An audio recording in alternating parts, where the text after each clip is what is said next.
Okay, so we were discussing the question that in Birkat Hamazon we have something called Me'ein HaMa'ora. You're obligated to mention these special occasions. We have the paragraph of Ritzei, we have Ya'aleh V'Yavo, we have Al HaNissim for Chanukah and Purim. Al HaMichya also has Me'ein HaMa'ora for Shabbos, for Rosh Chodesh, for Yom Tov, for Chol HaMoed, but there's no Haskara Me'ein HaMa'ora for Chanukah and Purim. And the question is, why not? If Al HaMichya is supposed to pick up Birkat Hamazon, it should pick up Chanukah and Purim as well.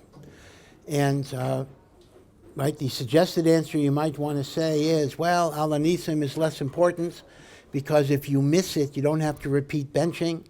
And maybe, therefore, the only thing that makes Al HaMichya are those things that are Ma'akev, Birkat Hamazon, even B'diavad.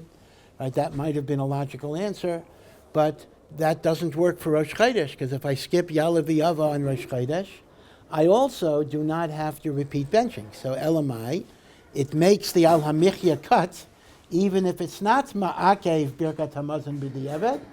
So what is the difference between Chanukah and Purim and Rosh Chodesh, which is mentioned in Birkat in Al HaMichya itself? So there is a very, very beautiful hesber from Rav Chaim Soloveitchik, Rav Chaim Brisker, who says the following. He directs us to a different sugya, and this is the sugya of the Tfilas Havinenu. What is Tfilas Havinenu? I think most Siddurim don't have it. I don't even think the Art Scroll Siddur has it. Maybe the newest Art Scroll has it. But Havinenu is literally an abbreviated Shmona Esrei, that if a person is in trouble, he doesn't have a lot of time, or it's dangerous to daven a whole Shmona Esrei, there actually is an abbreviated Shmona Esrei that you can daven, but it's not as abbreviated as you would hope. Actually, there are two different abbreviated Shmona Esreis. There's abbreviated Shmona Esrei, and then there's abbreviated Shmona Esrei. Abbreviated Shmona Esrei, you actually have to say the first three brachos in full through Hakel HaKadosh, the last three brachos in full, from Ritzei to Hamavarech Es Hamo Yisrael B'Shalom. But for the middle brachos, that are the different requests, there's one paragraph in which there's a phrase, a word or two words or three words, pick up a bracha, and every single bracha is like said in only three words, and there's only one Baruch Atah Hashem at the end, Baruch Atah Hashem Shomeya Tefillah. And that gets all of the bakashas, right? All of the bakashas are nichlal, all of the requests are nichlal in a single paragraph. Now, Lamaisa, for many people, it might be easier to daven a whole Shmona Esrei than Havinenu, because many people might know Shmona Esrei by heart. Very few people, including me, know Havinenu by heart. I've never had the occasion to actually daven Havinenu, but Havinenu is called a Tefillah Ketzara. Now, interestingly enough, there is a Tefillah Ketzara that's even shorter than that, and that's where a person is in a place of sakana, where really he cannot even spend 5 minutes to daven, and that simply says, basically says, Hashem, just save us, Shemei Tefillah. It's like a one-line thing, but the Gemara says there's a big nafkamina between Havinenu and the one-line Tefillah. And that is, if later you have time to daven a full Shmona Esrei. If you only did the one line, you got to daven the full Shmona Esrei later. If you did Havinenu, B'diavad, you are Yotzei, the full Shmona Esrei, and you don't have to make it up later. So there is enough kamina between Tefillah Ketzara and Havinenu, although Havinenu is often called by the appellation Tefillah Ketzara. Okay. So this is in the Mishnah. The Mishnah says there's such a thing called Tfilas Havinenu. The Mishnah, as normally the case, does not give you the nusach of Havinenu. The Mishnah almost never gives you the nusach of anything. A lot of times the Gemara doesn't either, but here the Gemara gives us the nusach of Havinenu. Okay. We then have a statement, and again, if you learned brachos, you learned this, of the Amayre Shmuel. Shmuel says Havinenu is great, but you cannot say Havinenu Motzoi Shabbos. You cannot say Havinenu in the Ma'ariv after Shabbos. Now, we know for sure, this is obvious, you cannot say Havinenu on Shabbos and Yom Tov. That's Pashat. Because Havinenu only picks up the bakashos, first three brachos, last three brachos, and the personal bakashos. The personal bakashos you don't have on Shabbos or Yom Tov anyway. So Havinenu on Shabbos and Yom Tov for sure is not available. But Shmuel is mechadesh that not only is it not available on Shabbos and Yom Tov, but it's not even available Motzai Shabbos. Why not? Motzai Shabbos is regular Ma'ariv. So Shmuel's answer is, since in the Ma'ariv of Motzai Shabbos, you have to make mention in Atochan Antonu that Hashem is Mavdil ben Kaidash l'chayil, right? That's a chiyuv in the Shmones, right? And Havinenu doesn't have any phraseology that corresponds to a Mavdil ben Kaidash l'chayil, so you can't use Havinenu Motzai Shabbos because you don't have the language of Hamavdil ben Kaidash l'chayil. That's what Shmuel says. So the Gemara then asks the obvious kasha on Shmuel. So put it in. I mean, same thing with Ma'ariv. A regular Shmona Esrei of Ma'ariv does not have any language of Hamavdil ben Kodesh l'chayil. When you say it Motzei Shabbos, you put it in. So let Havinenu be the same way. What do you mean? That I can't say Havinenu Motzai Shabbos because there's no language in it of Hamavdil ben Kodesh l'chayil. Frek the Gemara, put it in. So the Gemara says on that, kasha. That's a good kasha. The Gemara doesn't answer it. It's a kasha on Shmuel. How could Shmuel say, you don't say Havinenu Motzei Shabbos because you can't insert the language of Hamavdil ben Kodesh l'chayil, or it's not in there, put it in there. And the Gemara blibes by an unanswered question. Yeah. On Ma'ariv, if you forget to say the insertion, do you have to repeat Ma'ariv? No, you don't. So what's the issue? No, but the issue is this. The issue is that even though you're correct, that if I said the Shemona Esrei without that insertion, I would not have to repeat. But lechatchila, we're not going to allow you. In other words, we're not going to tell you daven something which does not have the atachan antana. That would be lechatchila. I'm sorry, did you want to say? Oh, okay, good question. Yeah, you're both correct there. Okay. By the way, here's something I think, I'm not sure. You know, Rav Chaim Soloveitchik, before he was the Rav of Brisk, his father was the Beis Halevi, who was the Rav of Brisk. Rav Chaim Soloveitchik married the Nitziv's granddaughter, and for the last 12 years of the Volozhin yeshiva, he was the co-Rosh Yeshiva with the Nitziv. The Nitziv was much, much older. Rav Chaim was younger. But they had a very interesting arrangement. These were the glory. Volozhin was a great yeshiva for all of its years. But the last 12 years were the glory years. You had Nitziv and Rav Chaim. Strangely enough, it is recorded that there were a lot of guys who didn't go to either shir. I mean, it's pretty amazing. I guess that should make us feel okay when guys don't show up to a shir. When you had Rav Chaim Soloveitchik and you had the Nitziv, there were guys who said, we'd rather learn by ourselves, whatever. So that should be a great reassurance to all Rabbeim who don't always get as many Talmidim as they would hope. But they had a very strange arrangement. See, let me digress for a moment because it's fascinating. The Nitziv and Rav Chaim Rav Chaim was much younger, but even then Rav Chaim was a gadol. The Nitziv was already one of the Gedolei Ador Mamish. But they had a very, very different derech. The Nitziv, I don't want to demean it, he had what's called the Bekiyas derech, but I don't mean Bekiyas like davening up something. I mean, the Nitziv knew Kol HaTorah Kula. So when the Nitziv gave a shir, he would draw on the Yerushalmi, on the Midrashim, on the Zohar, on a Tosefta, the most obscure Makairis. He would bring from everywhere. So the Nitziv's derech was filled with amazing Bekiyas. Rav Chaim's derech, which became the derech of the yeshiva world, primarily focused on what you would call Ian. He would not necessarily bring in many things.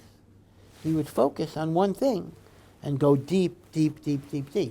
So as you might expect, there were Talmidim who gravitated to the Nitziv's derech and not to Rav Chaim. And there were Talmidim who B'dafka went to Rav Chaim and not the Nitziv. And there were Talmidim who went to both. There were Talmidim who, Chaval, went to neither. But these were the two different Derachim in Volozhin at the same time, the great Bekias of the Nitziv and the great Amkus of Rav Chaim. But the strange thing was, they didn't have two different shiurim. They had the same shiur. Meaning, I don't remember if my dates are correct, but like Sunday, Tuesday, Thursday, the Nitziv gave shiur, and Monday and Wednesday, Rav Chaim gave shiur. It was the same shiur, which means each one had to continue where the other one left off. So if the Nitziv did, 5 lines, Rav Chaim would start with line 6. Like a fascinating thing. It was not two different shiurim.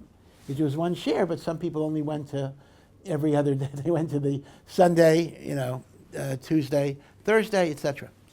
So what's interesting is it's recorded that Rav Chaim didn't always have like Amkus Dika Chidushim on every single place. Rav Chaim had selected sugyas. So there were times where Rav Chaim came in and it happened to be where the Nitziv left off. Rav Chaim didn't have a Rav Chaim Dika shtickle. So Rav Chaim just read 6 lines of Gemara because that was the quota per shiur. And then he just, he gave shiur for 5 minutes. He read 5 lines of Gemara, 6 lines of Gemara, and said, okay, that's the shiur for today. And just to make the pace for the Nitziv. But it's interesting, in Volozhin, the cycle of the yeshiva was Shas over 11 years. That was it. Instead of just Yeshiva Shemasechtas, if you went to these shiurim, you would finish Shas in 11 years with a shiur from Rav Chaim and the Nitziv. So quite amazing. So I'm bringing this in because one of Rav Chaim's responsibilities was to give a bechina, admission bechina. Could you be admitted as a Talmud in Volozhin? So I'm going to give you 2 questions from the admissions bechina, and let's see if you would get into Volozhin. Okay? Now again, if you didn't get into Volozhin, you can go to Mir. I mean, there were other places to go to. But Volozhin was like, I was going to say it was like the Harvard, but I don't know if I want to, if Harvard is so great today anyway. But Volozhin was like the Yale, so to speak, lahavdil, of the yeshiva world. The elitist, of course, it was closed by the Russians in the 1890s, but these were the glory years. So question number 1 is not Nogei Ar Sugya, but I'll mention it just for completion. And question number 2 is Nogei Ar Sugya. Question number 1, you have 2 esrogim in front of you. One esrog is absolutely beautiful muhudar, but we're not sure if it was morkav. Morkav is grafted with a lemon. One of the big shilas with esrogim is that over the years they got grafted, etc. That's why people say they want from the Chazon Ish's pardes, etc., in which there was, for sure. So one is beautiful, but may not be kosher. The other is vadai kosher, but it's not so beautiful. Now, for sure, you're going to want to take both. That's because number 1, you want to be yotzei the mitzvah for sure, and then you want to be yotzei the mitzvah behiter, b'mehudar. Right? So just to take the mehudar for sure is wrong, because maybe you're not even yotzei the mitzvah, that's for sure. And just to take the kosher, well, you're yotzei the mitzvah, but you don't have either. So our assumption is, this isn't even part of the test, is you're going to take both. The question is, which should you take first? Should you take the kosher and then take the mehudar? Or should you take the mehudar and then take the kosher? Okay? 10 seconds to answer. Yeah. Would you say it's a second bracha? No. Or does one bracha cover? No, one bracha would cover both. Yeah. Okay. Yeah. Take the first and then the kosher. Okay, why is that? Because if you took the kosher one first, then you might already be yotzei the mitzvah, so the mehudar one's not doing anything. So you use the mehudar one as a suffix with the yotzei. Okay, well, congratulations, Talmud of Volozhin. Many people answered. I take the vadai kosher first because I want to be yotzei the mitzvah. And then, as frosting on the cake, I take the mehudar to do the mitzvah behiter. Rav Chaim said that's not going to work. Because once you're yotzei the mitzvah, then taking a mehudar afterwards doesn't count for anything. Because hidur has to be at the time you're yotzei the mitzvah. So Memela, what I do is I take the Mehuder, and my Kavanah is, if this is kosher, I want to be Yaitse with this one.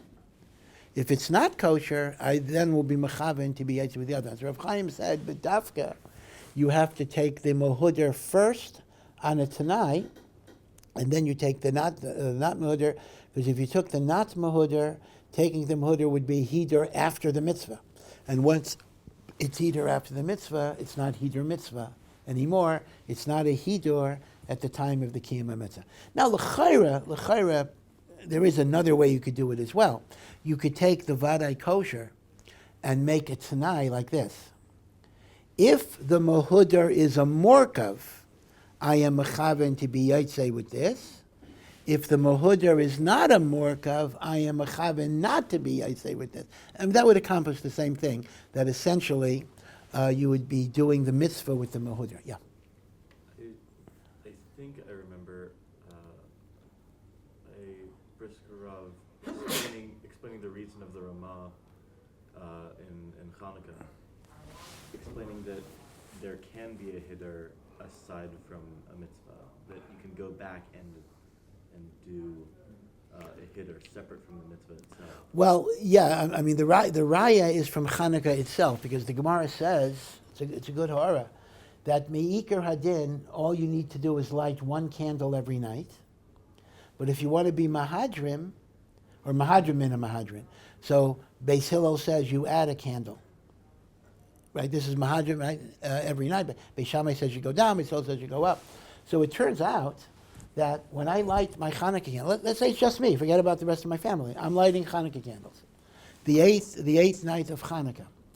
So it turns out the first candle I light is the mitzvah, and the other candles are Hidur, right? So effectively, I'm doing Hidur mitzvah after I did my mitzvah, which means there is an implication from Ner Chanukah itself that you can be Mahader after you do a mitzvah. But I think that's a little different, because here's the problem. The issue there is that as long as you're lighting the extra candles within a half an hour of the first candle, you're still fulfilling the mitzvah of the first candle. So that is called Hidur at the time of the mitzvah itself. Right. That's why he says that there's a machlokas between the Rambam and the Ramah regarding whether it has to be lit by a single person. Because I think, if I remember, he separates it into whether it has to be part of a single hadlaka, a single act of lighting, or whether it's on the candles themselves. But the thing is, even if you have other people lighting, like the Ramah says, everybody lights, many understand that they're mechave not to be yaitse with the first. In other words, the Hidur is everybody does the mitzvah on their own.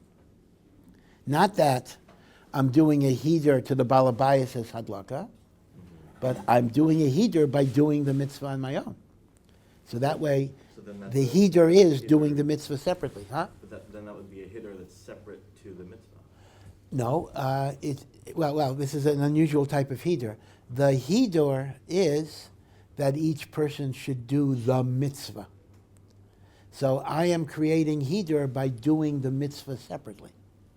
So yeah, it's separate from that mitzvah, but it's not separate from my mitzvah, meaning if I'm lighting an extra menorah, my Hidur is doing my mitzvah.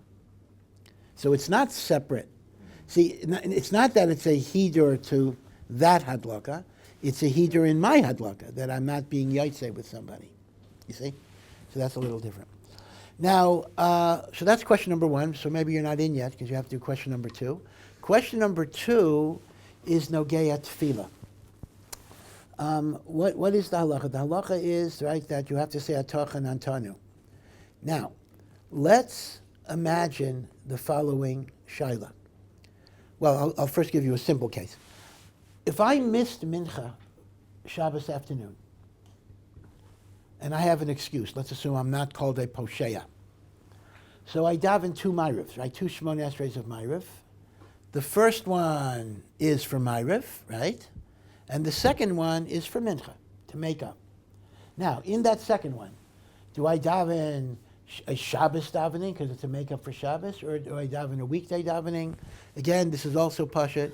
Even though I'm making up for Shabbos, now that it's a weekday, I daven a weekday Ma'ariv. Okay?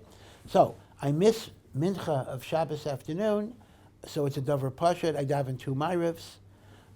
Both Ma'arivs are weekday Ma'arivs. That's pashut. In which do you say Atacha Nantanu? That's also pashut. You say it in the first Ma'ariv, because the first Ma'ariv is Ma'ariv of Motzei Shabbos, and the second is a makeup for Mincha, right? So that's also pashut, right? So this is not Rav Chaim yet. But let's talk about this shayla. Let's imagine that you didn't daven Ma'ariv Motzei Shabbos. You missed Ma'ariv Motzei Shabbos. So now you have to daven 2 Shachrises. The first Shachris is Shachris, and the second Shachris is Ma'ariv. So in which one do you say the Atah Chanantanu paragraph? Yeah. I think it's the first one. Yeah, why? Because I read it in the kids' Okay. So it's interesting that the Kitzur came out the same way as Rav Chaim. Now, logically, I'm telling you. I was just going to say, because you haven't brought out Shabbos yet. Yeah. Could it be maybe the question, if you've done Havdalah, then you do it as the second one, but if you haven't done Havdalah, then you do it as the first one? Mm-hmm. Yeah, that's an interesting point, because obviously, even if you missed Ma'ariv, you may have said Havdalah, right? In which case, it's not even clear you have to say Atah Chanantanu in either Shmona Esrei once you were Mavdal case. But okay, but l'chatchila apparently it's part of the Nusach HaTefillah. Now, many people would say that you say Atah Chanantanu in the second one, and the reason is simple, because Atah Chanantanu belongs to the Ma'ariv of Motzei Shabbos, and the Tefillah that is the Ma'ariv of Motzei Shabbos is the second one. So Rav Chaim said, like the Kitzur, the Kitzur said the same thing. I'd like to see what the Kitzur's makar is. That the Kitzur said, that Rav Chaim says, you do it the first one. Because he said the following. He said, the takanas chachamim of being mavdil in tefillah is not connected to Ma'ariv. It is connected to the first Amidah that you say after Shabbos. The chachamim were masakein that the first Shmona Esrei that is after Shabbos should have words of Havdalah. Normally, that happens to be Ma'ariv. But where it's not Ma'ariv because you missed it, and it's Shachris that is your first tefillah after Motzei Shabbos, right? You would say Atah Chanantanu in the first one, not the second one. Now, your question is an interesting question. You're introducing a new variable that you want to say that maybe there's a chiluk between whether the person made Havdalah or didn't make Havdalah. So you're saying what? If he made Havdalah, you would say what? You do it at the second time. Because it's the Ma'ariv of Motzei Shabbos. Yeah. Yeah. But if you didn't make Havdalah, you would say like Rav Chaim, that is the first. Yeah. I hear it could be. Rav Chaim himself didn't say that, but that's an interesting chiluk to think about. It's interesting what the makor of the Kitzur would be, because people say this halacha, that you do it in the first one. They all say it b'shem Rav Chaim, but the Kitzur was, the Kitzur Shulchan Aruch was before Rav Chaim, so that's interesting. And we also we normally don't classify the Rav Shlomo Gansfried, who was a very, very chashuv, a gadol, but we don't, he didn't have a brisker derech, he was Hungarian. So it's interesting that he would come up with the same type of svara, yeah. By the first shot, the estrog that the viewer happens to be possible or not kosher, how would you ensure that there's no hefsek between the bracha on Arba Minim and then taking the kosher estrog? Would you have to switch it before halal? That itself is a very good question. I mean, one might question Rav Chaim in the following way. One might say, well, good, Rav Chaim's cheshbon is emes, that once I'm yotze, I don't have heder mitzvah. Okay, let's say that. But still, how can I take a safek kosher, safek puzzle, right after my bracha? If it's puzzle, am I not interrupting between the bracha and the mitzvah? In other words, that's a kasha in Rav Chaim's psak halacha. But Rav Chaim, I think, would have to go with the idea that since you're doing it in order to be Yotzei the mitzvah behidor, so it's everything you're doing is a tzorich, is part of the necessity. Just like, for example, after you wash your hands, you're allowed to say, where's the salt? Because certain hefsekos are permitted if it's a tzorich of doing the mitzvah. So that would include the hiddur as well. By the way, Rav Moshe Sternbach, he should be well, was chaylik and Rav Chaim on the case of the esrog. Here's what Rav Sternbach said. He said a good svara, I think. He said he doesn't acknowledge the category of a mohudar that may be puzzle. He says that's an oxymoron, because he said the definition of hiddur is not simply aesthetically beautiful. The definition of hiddur is unequivocally kosher. So an esrog that is not unequivocally kosher is by definition not a mohudar. Because hiddur primarily has to go to being yotzei the mitzvah with no doubt. So it appears according to Rav Sternbach, not only don't you take the mahudar first, you don't even have to take it second. He says there's no maila of hiddur on something that's a suffix morkav. It's a good svara, because if you think about hiddur mitzvah, the very first thing you got to look at is, am I being yotzei the mitzvah? Like all of the shitas, like all of the days. Okay. How I got onto this? Oh, yeah. This was just a Rav Chaim introduction, but Rav Chaim wants to say this. Rav Chaim raises the question, the following. On one hand, the Gemara tells us, Shmuel says, we don't say Habineinu Motzei Shabbos because you can't put in the words Hamavdol ben Kaddish L'chel. Frek the Gemara, why can't you insert it? And the Gemara blibes by a kasha. Kasha. Now, you would assume if an Amayra says something and the Gemara asks a kasha on that Amayra and there's no teretz that's given, you would assume we don't paskin like that person. That person is shlugged up. That person is refuted. That's what it would seem, right? And yet, the Shulchan Aruch paskins like Shmuel. Ein omrim havineinu b'motzei Shabbos. How can the Shulchan Aruch paskin like Shmuel if the Gemara says it's a kasha? So the Rishonim explain that when the Gemara asks a kasha on somebody that it doesn't answer, there are two different terms that the Gemara uses. Sometimes it uses the term tiyufta, and sometimes it uses the term kasha. And as we learn it, we typically just say it's the same thing. But why are there two lashonos? So the Svarim explain that when something is b'tiyufta, that means it's an irrefutable objection. A tiyufta means this opinion is wrong, it is discarded, it is it is incorrect. Tiyufta literally means it's broken. Kasha is less definite. Kasha says it's difficult, but there are ways of answering it, even though the Gemara is not telling you. I don't know why the Gemara wouldn't tell you the way, but it says there's a way to answer this, but it's problematical. Therefore, the Rishonim say it's shayach to paskin like a mandi amar that the Gemara concluded was kasha, even though you could never paskin like a mandi amar that the Gemara concludes as a tiyufta. Which means the kasha the Gemara raises on Shmuel is not an impossible kasha. There are ways to answer it, and the Shulchan Aruch paskins like that. So what would the answer be? Right? Shmuel says we don't say Havineinu Motzei Shabbos because we don't have the nusach of Hamavdol ben Kaddish L'chel. Frek the Gemara add it, and the Gemara says kasha. Well, what's your answer to that? So Rabbeinu Yaina, who is the Ramban's nephew, Rabbeinu Yaina gives an answer. Rabbeinu Yaina says that Shmuel has the following shita. Since Havineinu, the middle paragraph, corresponds to the 13 brachos of Bakasha, every single phrase has to correspond to a bracha. Havinenu, in fact, sometimes every single word. Havinenu ladas darkecha. Give us understanding to know your ways. So havinenu is atachonein.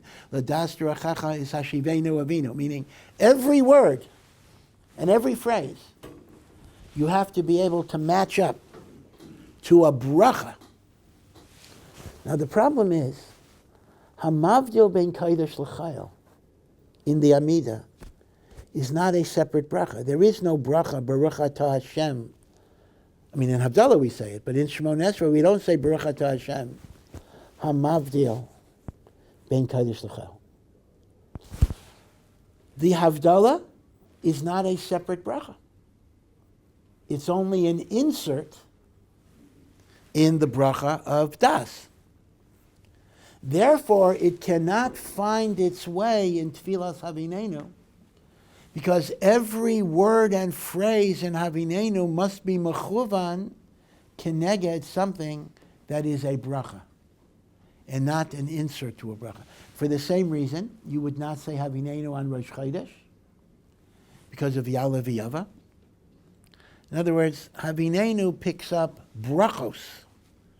It does not pick up inserts to brachos.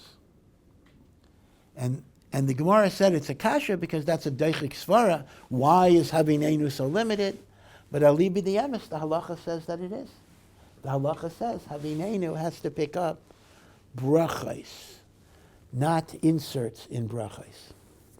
By the way, just as a little aside, why is the Hamavdil ben Kodesh L'Chayil of Shmona Esrei inserted in the bracha of Atachonein, of asking Hashem for knowledge or wisdom? So the Gemara says in brachas, Imein das, without intellect and understanding, Havdalah minayin, how will you know what is Kodesh and what is Chol? You need wisdom to be mavdil bein kodesh l'chol. That's actually a very profound teaching that goes way, way beyond Shabbos and week. Truth is, to know the difference in Shabbos and the week, I don't have to be such a chacham. I know Shabbos, I can't. But it's really referring to a much larger point. The world is filled with kodesh and filled with chol. Right? The world is filled with all of these different inyanim. But a person can fool himself. A person might think all sorts of things that are really chol or even tameh are holy and kadosh and good. And then the other way around, some things that are actually kadosh a person disparages. So you need wisdom to be able to understand what is kadosh and what is chayil. And that is why all of the inyanim of Havdalah are put in the bracha asking Hashem for wisdom and knowledge. But this is Rabbeinu Yaina's Yisait. Havinenu picks up only brachos. It does not pick up fragmentary additions to brachos. This is Rabbeinu Yaina's Yisait. Says Rav Chaim Soloveitchik, perhaps the same Yisait that Rabbeinu Yonah says about Tfilas Havinenu, we might apply to Al HaMichya. Al HaMichya, which is supposed to mirror Birkas HaMazon, only picks up the brachos of Birkas HaMazon and not the inserts. So Al HaMichya v'Al HaKalkala corresponds to Hazonis HaKol, thanking God for food. Eretz Chemda Tova Rechava corresponds to the bracha, thanking Hashem for Eretz Yisrael. Rachem Na and Uvnei Yerushalayim pick up the third bracha that asks Hashem for mercy on Am Yisrael and on the Beis HaMikdash. Although there are some omissions, but I'll go back to that. And Ki Atah Hashem Tov U'Meitiv picks up the fourth bracha of Atov U'Meitiv. But everything in Al HaMichya has to correspond to an overall bracha. Since Al HaNissim is only an insert in the bracha of Haidara, we don't mention al HaNissim in al HaMichya because it's not a separate bracha. It is only part of the bracha of Haidah. And al HaMichya is not, based on Rabbeinu Yonah with Habinenu, al HaMichya is not structured to pick up things that are not brachas. Now, this answer is not a good answer yet. Well, wait a second here. Ritzei is not a separate bracha. Ya'aleh v'yavo is not a separate bracha. So if you're making the argument that you only pick up in al HaMichya those things that are separate brachas, well, that is a good explanation for Chanukah and Purim, but it's contradicted by Ya'aleh v'yavo and Ritzei, which are picked up. Says Rav Chaim, in point of fact, Ritzei and Ya'aleh v'yavo do have the potential to be a separate bracha. Now let's talk about Ritzei first, just to keep it simple.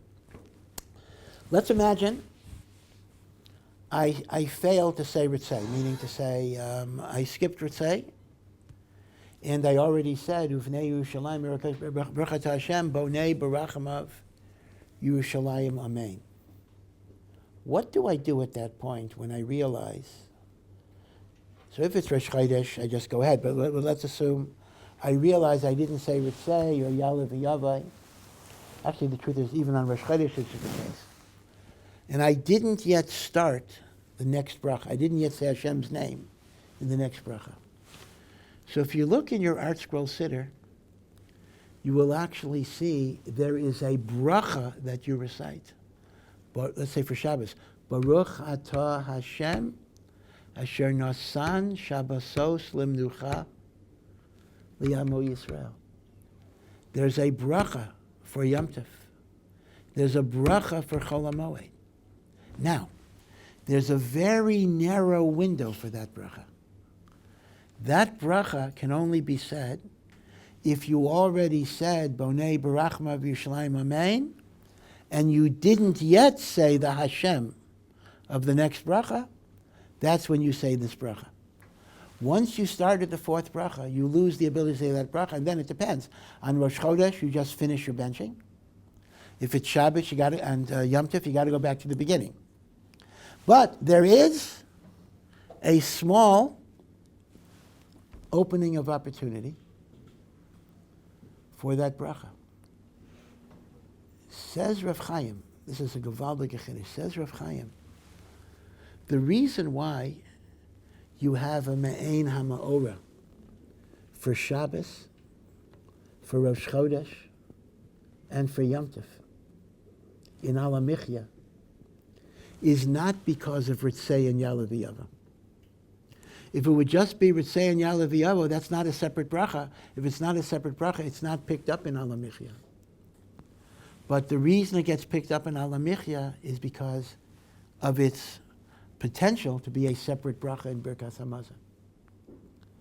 Chanukah and Purim does not have a separate bracha. Of course, we'll have to answer why that is so, but the reality is, if you didn't say Al HaNissim, there is no separate bracha. So the question now is very beautiful. So why is there no Me'ein HaMa'ira for Chanukah and Purim in Al HaMichya? Because of Rabbeinu Yonah's svara, that just like Havinenu only picks up things that are separate brachos, Al HaMichya only picks up things that are separate brachos. Bishlama, Shabbos, Yom Tov, and Rosh Chodesh have a separate bracha. Chanukah and Purim never have a separate bracha. Therefore, it doesn't come in. Now, with this, Rav Chaim says, we can answer a gewaldige thing. You'll remember that yesterday I mentioned there were two kashas of Me'ein HaMa'ira. One is, why do you omit Chanukah and Purim in Al HaMichya? But there was another kasha I mentioned, and that is, in Birkas Hamazon, Ritzei and Ya'aleh v'yavo are before Uvnei Yerushalayim. In Al HaMichya, they are after Uvnei Yerushalayim. Right? Why is it after? Gewaldig. See, the answer is because if the reason you're saying it in Al HaMichya is to correspond to the bracha in Birchas Hamazon. When do you say the bracha in Birchas Hamazon? After Uvnei Yerushalayim. Meaning, the Ritzei V'Achalitzenu in Alamichya does not correspond to the Ritzei V'Achalitzenu in Birkat Hamazon. It corresponds to the bracha Asher Nasan Shabbosais LiYisrael. Mamish. And that is exactly why the Me'ein HaMa'ira, Rav Chaim says, is after Uvnei Yerushalayim, even though in the benching it is before Uvnei Yerushalayim. Yeah. Wouldn't that then be elevating B'diavad to L'chadchila, where we're telling people intentionally skip Ritzei so that you can say the bracha? Well, okay. So obviously obviously you're correct that the Takanas Chachamim was that L'chadchila we incorporate Ritzei in the blessing of Bnei Yerushalayim, for sure. And L'chadchila, it would be usher to deliberately skip Ritzei so you could say the bracha. But the thing is, with Al HaMichya, it may work the opposite way, because since with Al HaMichya, the only way you can mention it at all is via the route of a substitute bracha. So therefore, if your choice is track Ritzei and don't say it in Al HaMichya, or follow the bracha, so we follow it this way, because this way we get a haskara, meaning the admissibility of haskara depends on identifying it as a potential bracha. So Rabbeinu Yonah's rule is then, that is a very fundamental rule. It's not something that... Well, again, Rav Chaim is a stretch, meaning Rabbeinu Yonah was talking about Havinenu, so there's no automatic intuitive connection between Havinenu and Al HaMichya. These are two different things, but Rav Chaim is trying to say that perhaps we could say that the composition of Al HaMichya followed the same pattern that Chazal wanted in Havinenu. Yeah. Going back to before, if one's required to say that Havinenu, should one say that first or Hamachtul Ben Kosh L'chol first? Because it's not mentioned. Well, I mean, the other way around. According to the Shulchan Aruch, we follow Shmuel, so you're not allowed to daven Havinenu Bichlal Motzei Shabbos, because you're not going to say Hamavdil Ben Kodesh L'chol. No, but doesn't the three words B'diavad saying Hamavdil Ben Kodesh L'chol satisfy Havdalah? No, I understand, but Avada. In fact, even if you did it before Ma'ariv, right? But the problem is, we're not going to allow you L'chatchila to daven a Shemona Esrei where you won't be able to add those words in the tefillah itself. In other words, Chazal say there's a chiyuv to be mavdil in tefillah. So Havinenu, you won't be able to be mavdil b'tefillah, so we don't allow, right? We don't allow you to say it. What should one do on Motzei Shabbos if they're in a difficult time and they need to say quickly? Well, I don't know. I mean, either you wait for later, or maybe if you're an ones mamish, you'll daven two chakrases. In other words, if you're not given the option of what you're able to daven, then indeed you're patur, but you're an ones, and you do tashlumin the next day. Now, the truth of the matter is, in a way, we're answering a kasha with another kasha, meaning essentially Rav Chaim's answer is, we don't mention Chanukah and Purim in Al HaMichya, because Chanukah and Purim don't get a separate bracha in Birkat Hamazon if you missed Al HaNissim. Right? That's the answer. So you can now ask a kasha on that. You can say, well, how come Chanukah and Purim don't get a separate bracha? And you can't answer, well, if I skipped Al HaNissim, I don't have to go back, because Rosh Chodesh, I also don't have to go back. So in a sense, Rav Chaim is not a total panacea here. He brilliantly answers one kasha, but by introducing another kasha. As he brilliantly explains why I don't mention Me'ein HaMoreh and Al HaMichya by pointing to the fact that Chanukah and Purim don't have that bracha in the middle, that window of opportunity. But that gufa needs a reason. Why shouldn't it have that window of opportunity? So we'll talk a little bit about that tomorrow. Okay. Thank you for listening to this Ohr production. To find out more and to partner in our mission, please visit ohr.edu.